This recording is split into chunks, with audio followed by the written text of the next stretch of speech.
Welcome to the banks of Merrington Fishery, where for the next 48 hours I'm going head to head with 13 other YouTubers. The fishing bloggers, fishing that 73. Chumps to fishing. Always carp fishing. Carp ice. Mafty UK. Captain Scenes. Bit closer.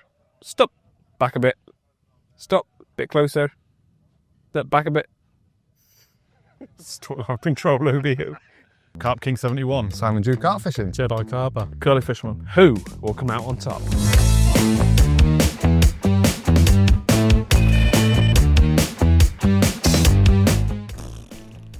Not the best start.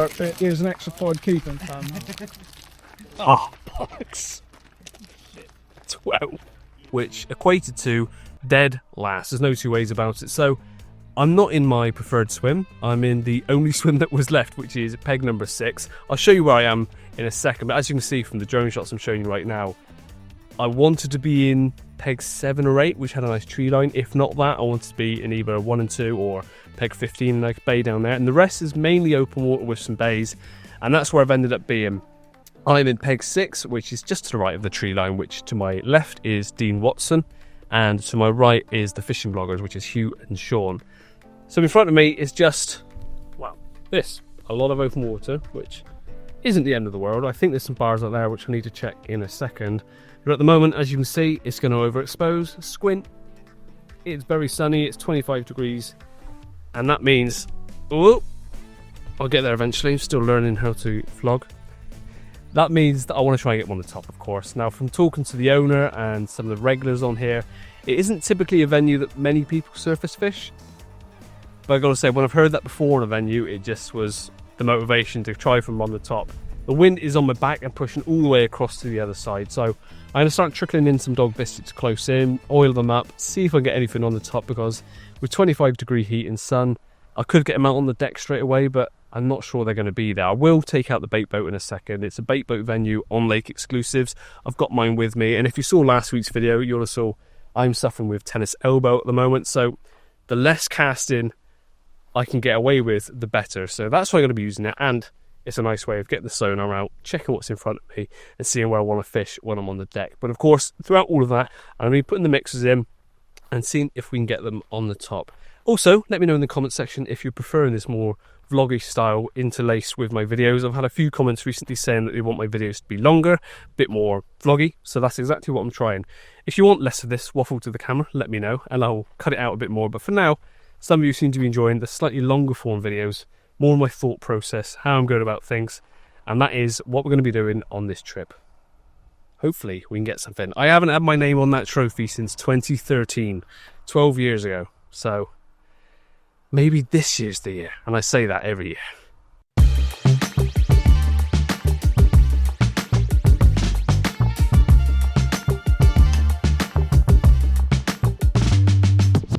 It is 3:20 on day 1, which is quite a few hours since the peg draw, and you'd have thought, that's plenty of time, Joe, to get your stuff ready and get yourself fishing efficiently.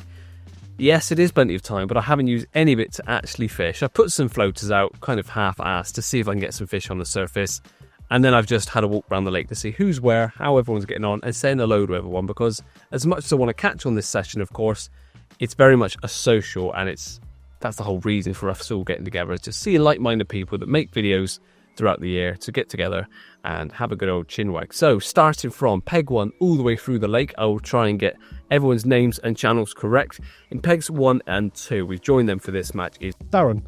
channel name, The fishing that 73.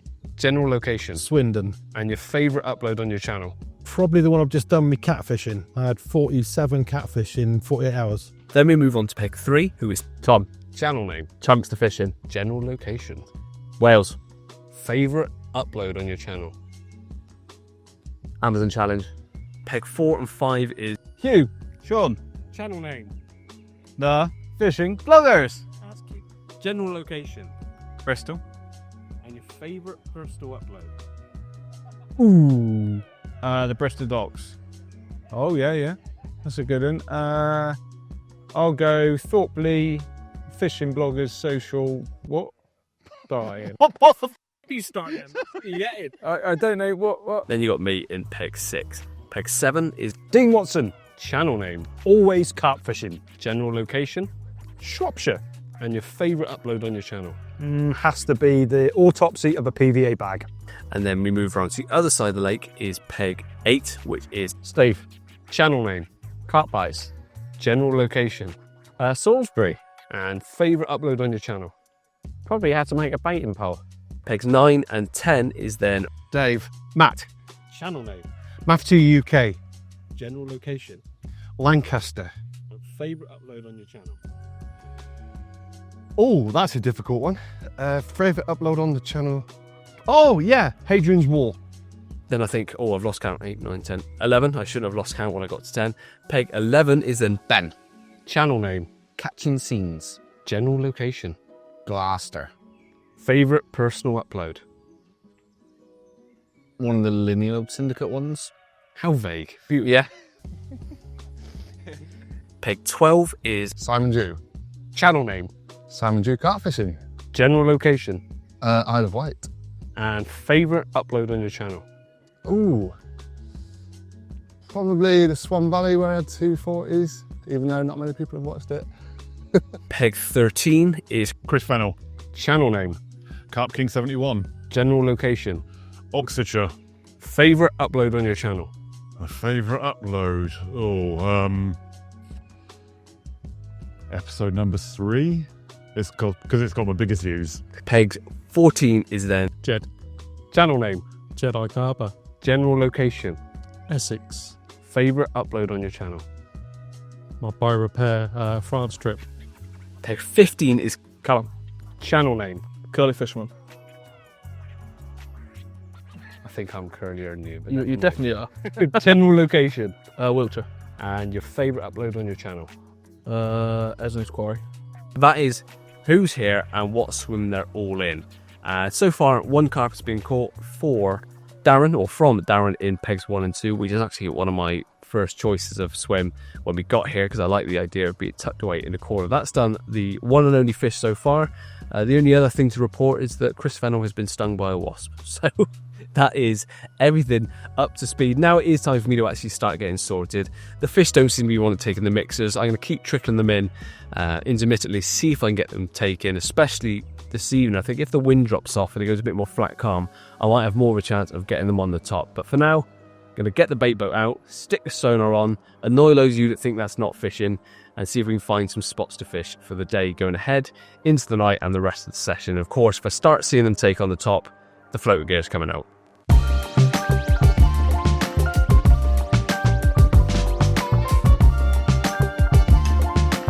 We are now at a point of getting the rods out. Finally, it's about 5:30, so I've wasted most of the day, but the last couple of hours have been productive because I've come up with a bit of a plan of how to fish this swim. And I now know why this swim was left till last, because everyone had access to the lake map when we were walking around and doing the watercraft draw, and it shows you where there's some underwater bars. Of course, we can all see where the islands are, tree-lined margins and things like that, but the bars are something you wouldn't see until you start fishing, finding them for yourself. But this lake map showed them, and it also showed that this swim, although I've got 14 laps to fish out straight out from either side, there is nothing in front of it, so it's a pretty barren looking swim.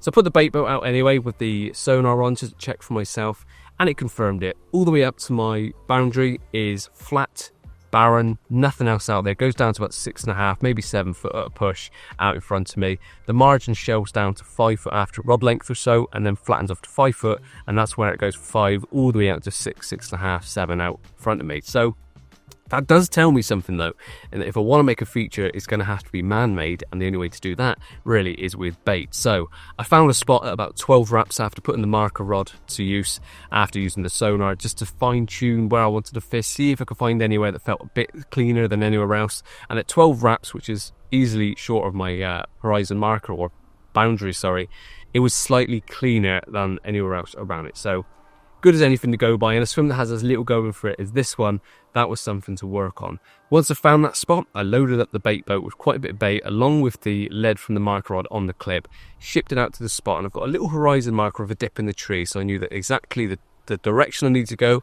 Once that rod got tight on the clip, I knew that was the distance, then I opened the hopper. Now, working out how much that hopper holds is probably around 15 spoms worth, which is quite a lot. The MIDI one that I use, I've done 2 shipments of that, so it's 30 spoms dumped in a quick succession of about 5 minutes. I got 2 boatloads out there, and a very tight knit area. Now that may sound like a lot of bait in a very confined area, but I am aware there's a lot of silvers in here, and because I'm using 10mm boilies as well as 12s, I think if those silvers move in and start picking up those baits, it soon explodes a spot from this size to much, much bigger. So those fish are spreading the spot for me. And of course, when carp come through and take a mouthful and waft around, they also spread the bait. So I'm not worried about the fact that I've dumped 2 boatloads on one spot, because that bait soon spreads, and it's not actually that much if you think about it. With the stock of this lake and the amount of silvers, I think that's going to be a way of getting some attraction into him, making a feature myself, and then fishing on top of it. The right hand rod is going to go down in the margin because it goes from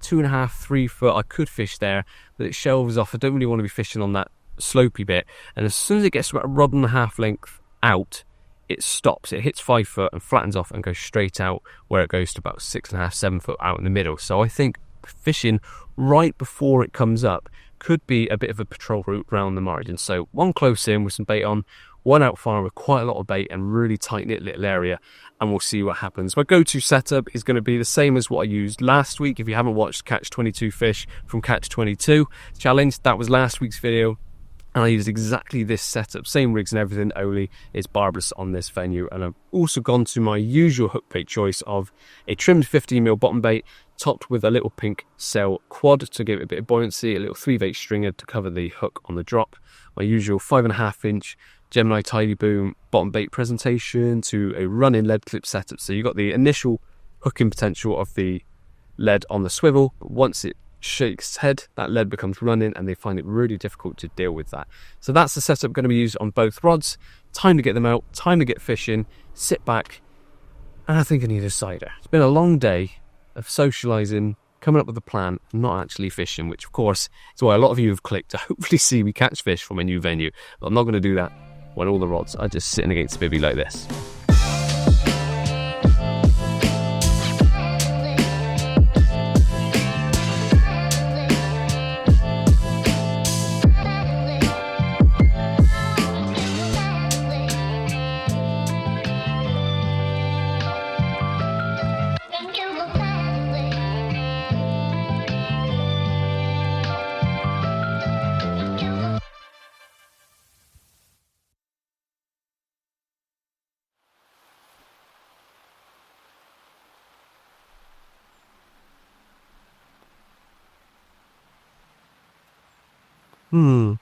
A very, very quiet night.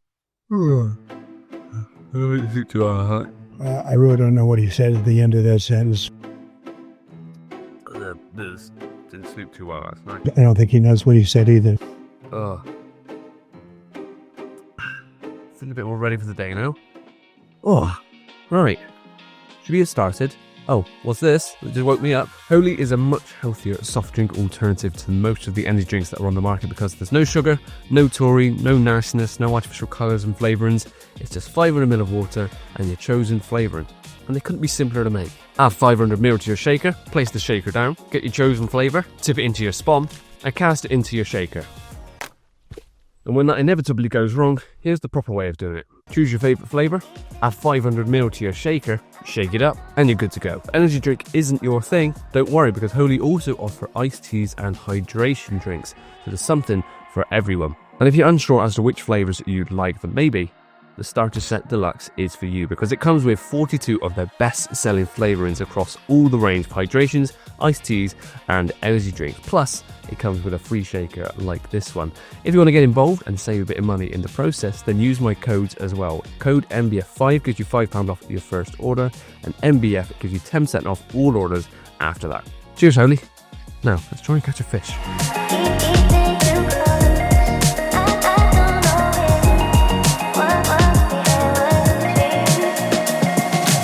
Both the rods have been wound in, ready to have fresh hook baits put on and put back out, and they look exactly the same as the second that they went out, which is good. It means that I was presented out there, my baits were whittled down by the silvers and things, but it does make me think, why didn't I get a bite? And I think the simple answer is the fish just weren't here. The fish that have come out so far have been down that end of the lake, of course. Darren had the first fish yesterday. This morning Chunks grabbed one at 5 AM, and since then there's been 2 more bites on the opposite bank, but they're opposite where Tom had his fish as well. So they definitely seem to be holding up down that way at the moment.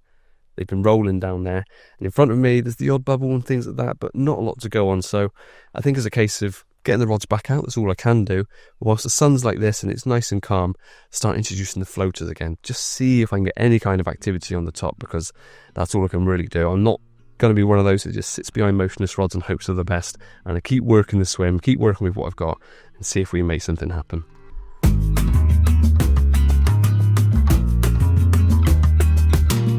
Pretty much everything is going to be kept the same today. I've got the same hook baits, same rigs, same bait that's going out. The only thing I'm doing now is, along with the 15 mils and the 10 mil cell and ice fish, which is all glugged up in smart liquid, I've now just mulched up a load of the 15 mils as well, using this little grinder that I've got. So I've got some crumb in there, chops and smaller bits, which will flutter down through the water, settle on top of potentially any sediment that's out there, because I think it could still be quite silty out there. But also, this may increase the activity from the smaller fish, but my thinking being that any activity is good activity, because it will get interest in the swim, some kind of commotion, might draw in fish from further afield. So there's lots of smaller fish picking up the crumbs and chops from this, and that scent is getting exploded out from the spot because there's loads of activity.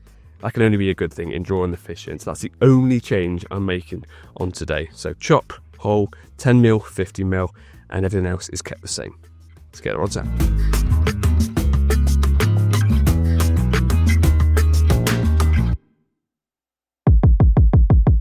Good news. The fish have turned up. The only thing is, we're in Dean's Swim next door. They completely skipped me and gone into Dean's Swim. But it's a sign. It's the first fish I've seen since we've been here, which is a good start. So Dean is just setting up. And your channel name is?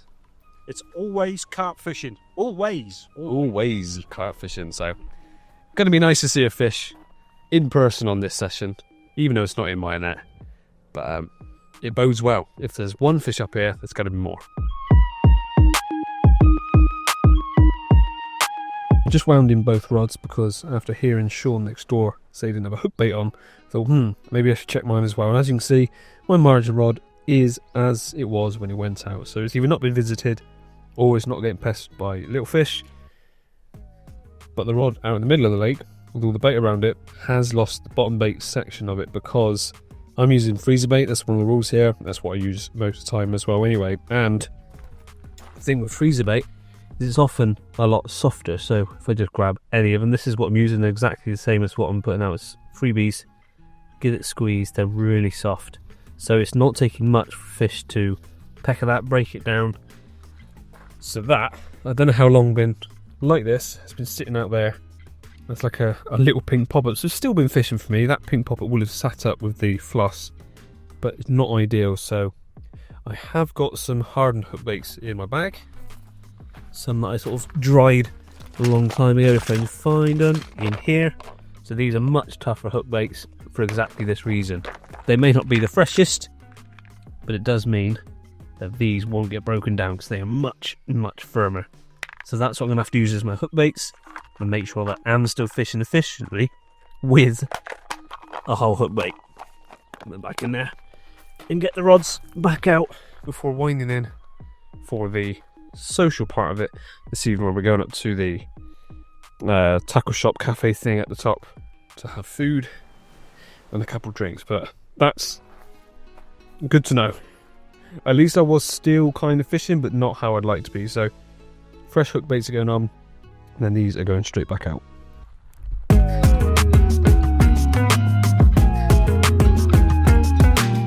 Well, it's just gone 4:30. I'm running a little bit behind because I brought the rods in and then decided to put a load of bait out on the spot. I've gone all my eggs in one basket. Nothing's worked so far, so I've gone heavy with the bait approach. I've just done 3 loads of the bait boat out, which holds easily 1 kilo each time. So I think I've just dropped about 3 kilos of the isofish onto the spot. I've got 1 kilo or so left of bait, and that may seem like a lot of bait, but nothing's worked so far. And I don't think I'm going to get them with just setting like a little trap. So going heavy with the bait, stinky, full of salmon oil and all sorts like that, and smart liquids. I'm just hoping that that volume of bait draws the fish in. When I get back from the social, which I'm about to head to now, I'm actually a little bit late for, they'll be there grubbing around, lots of free offerings with no lines in the water. And hopefully tonight is the night that we turn this session around and end it on a capture and not a blank. I don't care where I come in this match now. I just want to catch something from this session. So let's head up, see everyone else, have some lovely grub, lovely evening, get back, and then get back to business.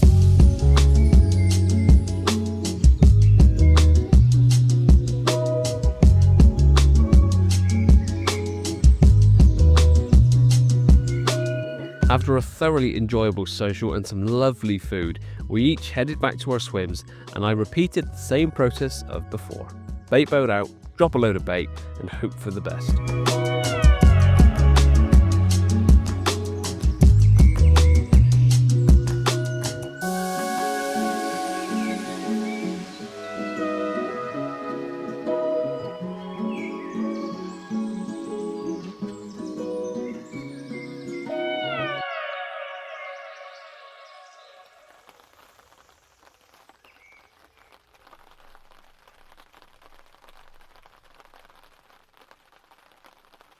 This morning's rain has come to an end, but unfortunately so has the session.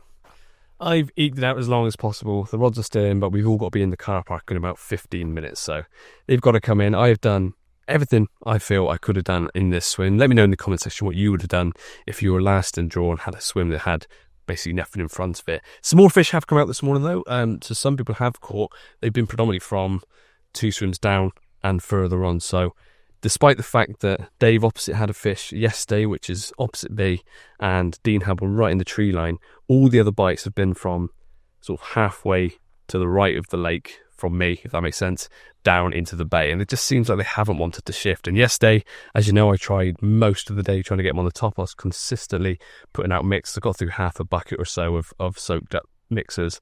And other than the odd roach taken one, nothing seemed to show. I've had no liners, no signs of fish. It's just been one of those sessions where I've been looking at the water in front of me and just known nothing's going to happen. It's been so dead, unfortunately. Who knows, whoever turns up next in the swim after me in the next lake booking may have it off, because there's a lot of bait out there for some fish to turn up on, and I'm sure they will get there eventually, but it's just not been in the time window that I've been here fishing. So it's a shame, but it's nice to see that Dave has had the biggest fish, and I think it's going to be the award ceremony in a second. It looks like it's going to be a new name on the trophy. Not me, yet again this year, but there's always next year. There's always next year. Right, so we have amassed to do the little award ceremony, and it is more of a social, or at least those of us that are blanked think that. So, yeah, a massive well done to Dave and Matt for being this year's winners. So come on down, come on, shoot every study. You get the joyous task of getting about 20 quid down south, so probably about a tenner up north, but to get a bit of metalware green grades with your name. So thank you everyone for coming. I hope you've enjoyed it. Like I say, it's we've had a few fish, maybe not as many as we liked, but we've had a good crack on these. So yeah, Well done, Dave. Yeah, well done. Well done. Cheers for organising you.